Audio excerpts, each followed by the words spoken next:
இயக்கத்துடைய தலைவர் அண்ணன் தளபதியார் தலைமையில் என்னை திராவிட கழகத்தில் இணைத்துக் கொண்டேன். அந்த இணைப்பு நடந்த பின்பு வெளியே பத்திரிகை சந்திப்பு நடந்தது. அந்த சந்திப்பில் வெளிச்சம் தொலைக்காட்சி பற்றி ஒரு சில விளக்கங்கள் தர வேண்டிய சூழ்நிலை ஏற்பட்டது. அதில் வெளிச்சம் தொலைக்காட்சி ஒளிபரப்பக்கூடிய சேட்டலைட் உரிமை பெற்ற லைசன்ஸ் உரிமை பெற்ற கம்பெனி அது என்னுடைய கம்பெனி. அந்த கம்பெனிக்கும் விசிகாவுக்கும் எந்த சம்பந்தம் இல்லை என்று நான் விளக்கம் தெரிவித்தேன். அதன் தொடர்பாக இன்னைக்கு சமூக ஊடகங்களில் பல பதிவுகள் போட்டு கொண்டிருக்காங்க. அது மட்டும் இல்லாமல் விடுதலை சிறுத்தைகள் கட்சியுடைய தலைமையகமான அம்பேத்கர் திடலில் கட்சியின் பொருளாளர் தோழர் பாலாஜி அவர்கள் நான் ஏதோ அவதூறு பரப்புவது போலவும் வெளிச்சம் தொலைக்காட்சியை அபகரிப்பது போலவும் நான் பொய் சொல்வது போலவும் ஒரு மிகப்பெரிய அவர் ஒரு செய்தியை பரப்பினார். அந்த செய்தி இன்னைக்கு ஊடகங்களில் வெளிவந்திருக்கு.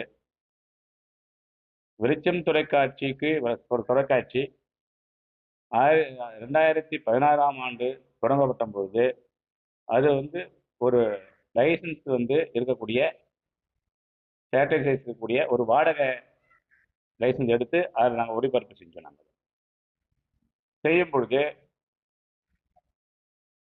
அண்ணன் ஏசிதம்பரம் அவர்கள்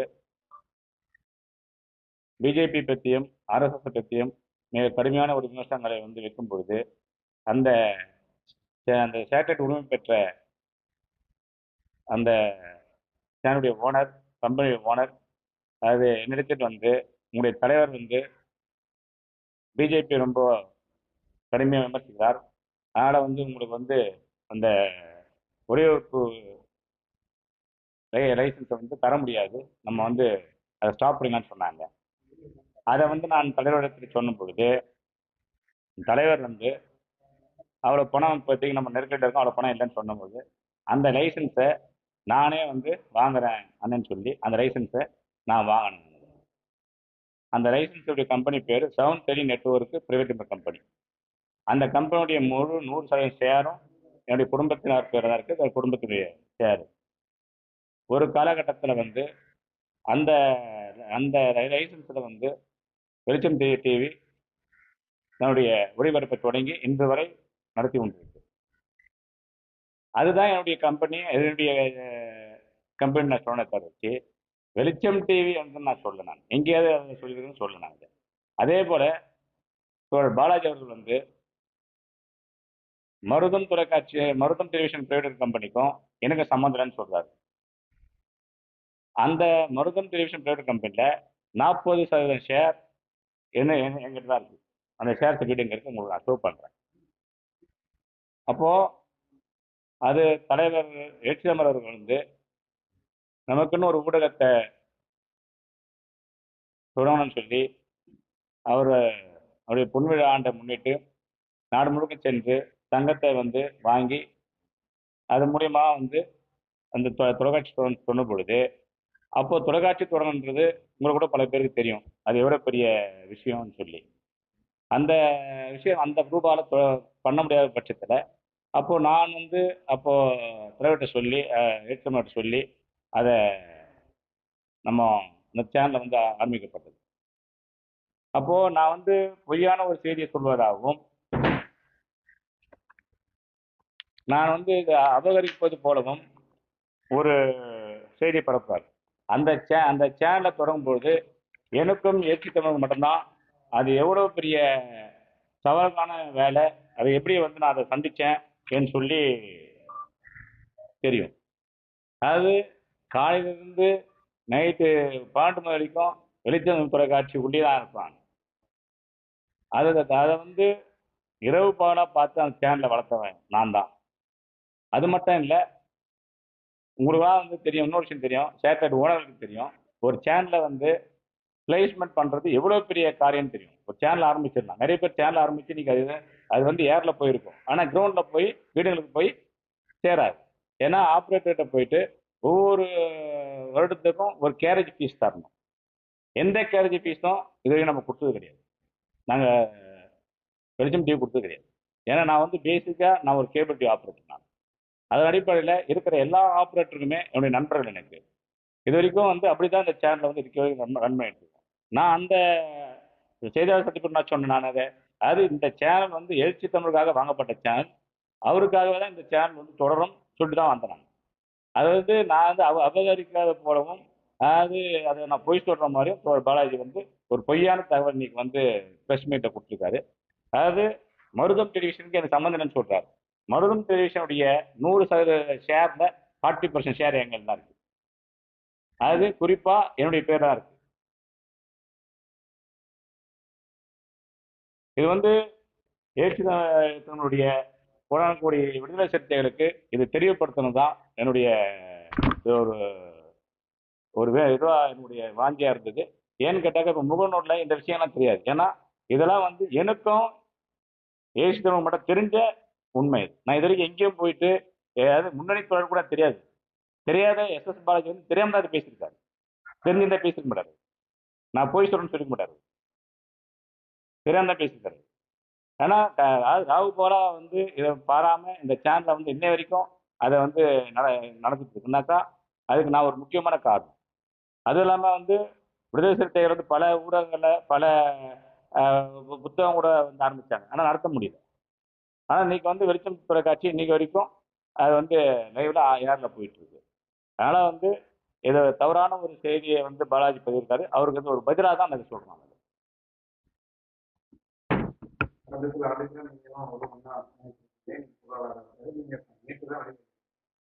நேற்று வரேன். நான் நேற்று வரல. நேற்று வரல. நேற்று வந்து நான் இப்போ நான் திமுக வரேன்.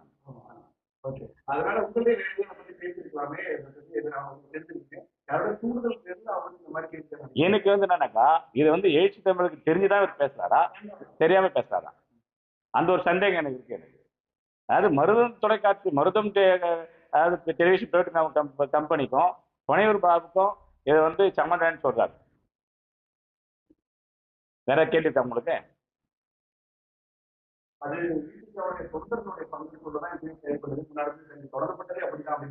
நான் அதாவது இப்பயே சொல்றேன். அதாவது தொடங்கப்பட்டது விசிகாவுடைய தொண்டர்கிட்ட வந்து அது எழுச்சிதனுடைய பொன்விழா ஆண்டை முன்னிட்டு தங்கம் வாங்கினா அது நடந்த விஷயம். அது வந்து நான் சொல்றதுக்கு ஒன்றும் இது கிடையாது. அந்த பணம் போதாது. ஒரு தொலைக்காட்சி ஆரம்பினா பல கோடிகள் வேணும். அதுக்கு நீங்களாம் தொலைக்காட்சி நண்பர் வந்துருக்கீங்க. உங்களுடைய முதலாளிகள் கேட்டாக்கா தெரியும். இன்னைக்கு கூட பார்த்தீங்கன்னா எல்லா தொலைக்காட்சியும் பாதி தொலைக்காட்சி வந்து அவங்க பாயத்தை தான் சம்பளம் கொடுக்குற அளவுக்கு அவங்க ரன் பண்ற அளவுக்கு கூட அவங்க வீட்டில் இருந்து தந்தா இன்னைக்கு ரன் பண்ற சூழ்நிலை இருக்கு. இன்னைக்கு தொலைக்காட்சி இன்னைக்கு அவ்வளோ நிலைக்கு தான் போயிட்டு இருக்கு. அப்படி இருக்கும் பொழுது அந்த 100%த்துல 40% என்னுடைய பங்களிப்பு இருக்குன்னு தான் நான் சொல்ல வரேன். எல்லாமே எனக்கும் திருமாவளவன் அவர்களுக்கும் தெரியும் அப்படின்னு சொல்றேன். அவர் பண்ணா தெரியல. அப்ப அவருக்கு தெரியாம அதுதான் அது யாருடைய அதாவது இந்த எந்த விஷயமோ வெளிச்சம் தொலைக்காட்சியை பத்தி எந்த விஷயமோ முன்னணி தொடர்பு யாருக்கும் தெரியாது. எனக்கும் எழுச்சி தலைவர் மட்டும் தான் தெரியும். இது ஒரு ரகசியம் கூட சொல்லலாம். நான் இது வரைக்கும் எங்க நான் சொன்னதே கிடையாது. நான் யாருக்கையும் பகிர்ந்து கூட கிடையாது. நமக்கு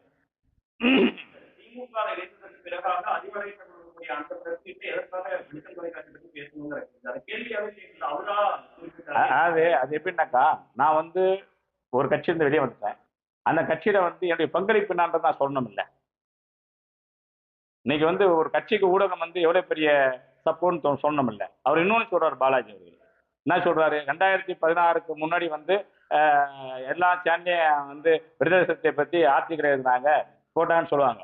அதாவது நீங்க இருக்கீங்க 2016 நீங்க அதிகபட்சம் இருப்பீங்கன்னு நான் நினைக்கிறேன்.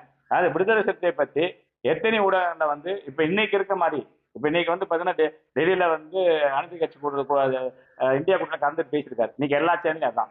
அது 2016க்கு முன்னாடி போட்டாங்களா? இல்லை. எந்த சேனல் ஏதாவது நியூஸ் பேப்பர்ல கூட பார்த்தீங்கன்னா 3வது பேஜ் 4வது பேஜ் சின்னோண்டு கட்டம் கட்டி வரும். நான் அதாவது வந்து திருச்சியில வந்து அவ்வளவு பெரிய பேரணி நடத்தணும். சாதாரண பேரணி இல்லை. இது வரைக்கும் தமிழ்நாட்டிலே ஒரு பேரணி நடந்திருக்காது. அந்த பேரணியை வந்து 2வது பேஜ்ல 3வது பேஜ் சின்னோண்டு துண்டு செய்தியா போட்டுருந்தாங்க. இன்னைக்கு வந்து விடுதலை சிறுத்தை எழுச்சி இன்னைக்கு வந்து முதல் பேஜ்ல போற சூழ்நிலை வந்திருக்குல்ல இன்னைக்கு. அது வந்து ஒரு லட்ச தொண்டர்களுடைய உழைப்புனால அவங்கள்ட்ட இருந்து கிடைச்சதுல இருந்து அப்படி கிடைச்சதுல வந்து தனியா மணிகள் பாபு அந்த கிரெடிட் ஃபுல்லா தானே எடுத்துக்கிறாரா, தனியா அவர் மட்டும் எடுத்துக்கிறாரா? அதாவது நான் என்ன மறுபடியும் சொல்றேன் கேட்டுங்க. அதாவது லட்சோர தொண்டர்கள் வந்து அவங்களுடைய பங்களிப்பு இருக்குதான், நான் இல்லைன்னா சொல்ல, புரியுதா? அப்போ நான் அந்த சிறுத்தைகளை நானும் ஒரு சிறுத்தையா தான் இருந்தேன். அப்போ அந்த ஒவ்வொரு அந்த சிறுத்தைகளின் பங்களிப்பு 60%, ஒரு சிறுத்தையின் பங்களிப்பு 40%. இதுக்கு மேல உங்களுடைய பங்கு 40% உங்களுக்கு மொத்தமா அந்த பங்குகள் வந்து வாங்கிக்க ட்ரை பண்றாங்களா? ஏன்னா இது இல்ல இல்ல, அதாவது இந்த இந்த தேர்தல் தேதி அறிவிப்பிலிருந்து இது வரைக்கும் என்கிட்ட பேசல, நானும் அவர்கிட்ட பேசல. அதாவது நானும் பிரஸ் மீடியா சொல்லிட்டேன், இது அவருக்காக உருவாக்கப்பட்ட சேனல் நான் சொல்லிட்டேன். அவருக்காக உருவாக்கப்பட்ட சேனல் நான் வந்து இது தொடரும் தான் சொல்றேன். நான் இது இப்போ எந்த விதத்திலையும் வந்து இதை டிஸ்டர்ப் ஆகணும், இதை வந்து இந்த சேனல் நடக்கணும், இது வந்து ஒடுக்கப்பட்ட மக்களுக்காக வந்து அவங்க செய்திகள் போய் சேரணுன்றது தான் என்னுடைய வாஞ்சை. நீங்க வேற ஒரு கட்சியில இணைந்ததுக்கு பிறகு 40% சேனல் நீங்க வச்சிருக்கும் போது எப்படி அது விடுதலை சிறுத்தைகளின் சேனலா இருந்தது? இல்லை, அதாவது நல்லா ஒரு கேள்வி கேட்டேன். விடுதலை சிறுத்தை சேனல்னா நான் தான் சொல்றேன், இல்லை நான் தானே கொடுக்குறேன்னு சொல்றேன்.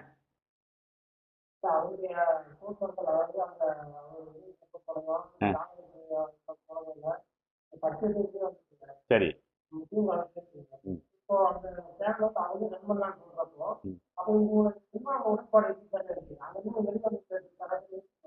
அதாவது நான் வெளியே வந்துட்டேன்றது வந்து நான் வந்து இப்போ அதாவது 2 வாரத்துக்கு முன்னாடி அறிக்கையை விட்டு வெளியே வந்துட்டேன் நான். அதாவது ப்ரெஸ் மீட்ல வந்து இந்த சேனல் இந்த லைசன்ஸு விடுதலை சிறுத்தைக்கு எழுச்சி தமிழுக்காகவே இது தொடரும்னு சொல்லிட்டேன். இப்பயும் தொடரும், அதுவும் அப்படியே இருக்கும், அப்படியே தொடரும். அது நோ கிளைம் இருக்கும், அவ்வளவுதான்.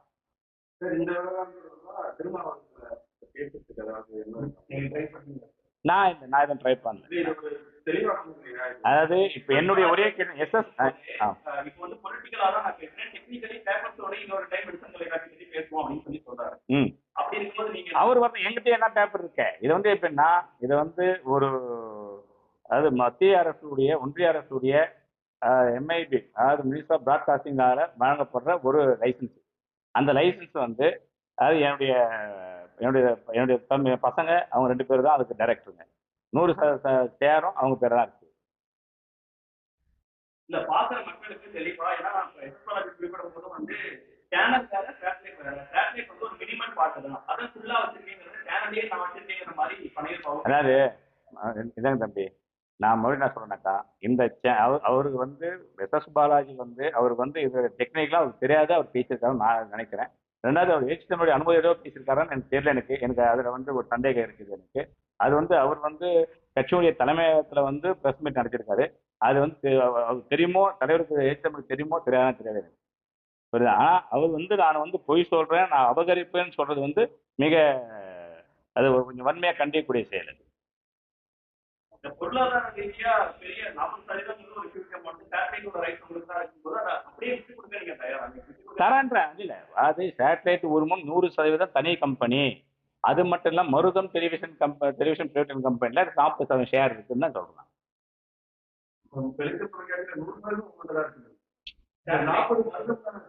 அது மருதம் டெலிவிஷன் ப்ரொடக்ஷன் கம்பெனின்றது ஒரு கம்பெனி. அந்த கம்பெனி வந்து ஒன்லி வந்து சேனலை ரன் பண்ணுது. இன்னொரு கம்பெனி சவுண்ட் நெட்வொர்க்னு ஒரு கம்பெனி இருக்கு. அந்த கம்பெனி சேட்டலைட் லைசன்ஸை வச்சிருக்க கம்பெனி. இந்த கம்பெனி என்னோட ஃபேமிலி கம்பெனி. இந்த கம்பெனி விசிகாக்கு 60%, பனையூர் பாபுக்கு 40% இருக்கு. 2011 ஆமா, 2011 வந்து மருதம் டெலிவிஷன் கம்பெனியை வந்து ஆரம்பிச்சு அவங்களால வந்து அதை வந்து செயல்பாட்டு கொண்டாட முடியல. நான் 2015 நான் வந்து 14 நான் தலைவர் எழுச்சித்தமிழ்கிட்ட எனக்கு வந்து அறிமுகமாகி நான் வந்து அப்பயே கூட தான் இருக்கேன். அது மாதிரி இருக்கும்போது தான் இது மாதிரி அவருக்கு வந்து நமக்குன்னு ஒரு ஊடகத்தை ஆரம்பிச்சு சொல்லும்போது தான் அந்த ஊடகத்தை வந்து நம்ம என்னுடைய ஐடியாக்கெல்லாம் சொல்லி ஊடகத்தை ஆரம்பிக்கிறோம். 2014 ஊடகத்தை ஆரம்பிக்கிறோம். வேணாவா?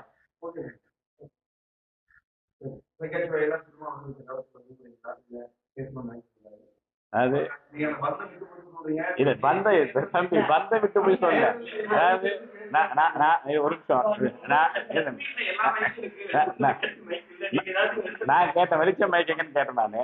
அதாவது நான் என்ன சொல்லுனாக்கா, அதாவது நான் வந்து அம்பேத்கரை பார்த்தது இல்லை, நான் தந்தை பெரியாரை பார்த்தது இல்லை, கார்ல் மார்க்ஸை பார்த்தது, ஒட்டுமொத்த உருவமா ஏசி தமிழ் நான் பார்த்தேன். நான் மொத்தமா ஏசி தமிழ் படிச்சிருக்கேன். அதனால நான் வந்து எப்பயுமே வந்து இந்த கொள்கை தலைவரின் வழியில கண்டிப்பா என்னுடைய அரசியல் பயணம் தொடரும்.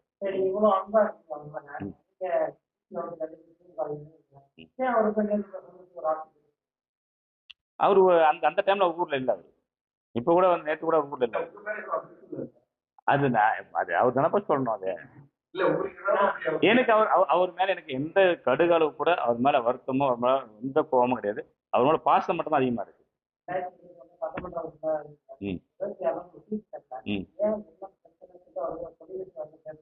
இல்ல பேசல. அவர் இந்நாள் வரைக்கும் அவர் என்கிட்ட பேசல. அது கொஞ்சம் கஷ்டமா இருக்கு. அதெல்லாம் நான் யாருக்கும் பேச மாட்டேன், அதெல்லாம் நான் கேட்க மாட்டேன். அதாவது எனக்கும் தலைவருக்கும் உள்ள அந்த நேரடியான அந்த ஒரு பந்தம் தான் அது. இது கிடையாது. அது வந்து தனிப்பட்ட இதில் நான் யாருக்கையும் வந்து எனக்கு இன்னும் நண்பர்களை வச்சு பேசணுன்ற அவசியம் எனக்கு கிடையாது. நன்றி.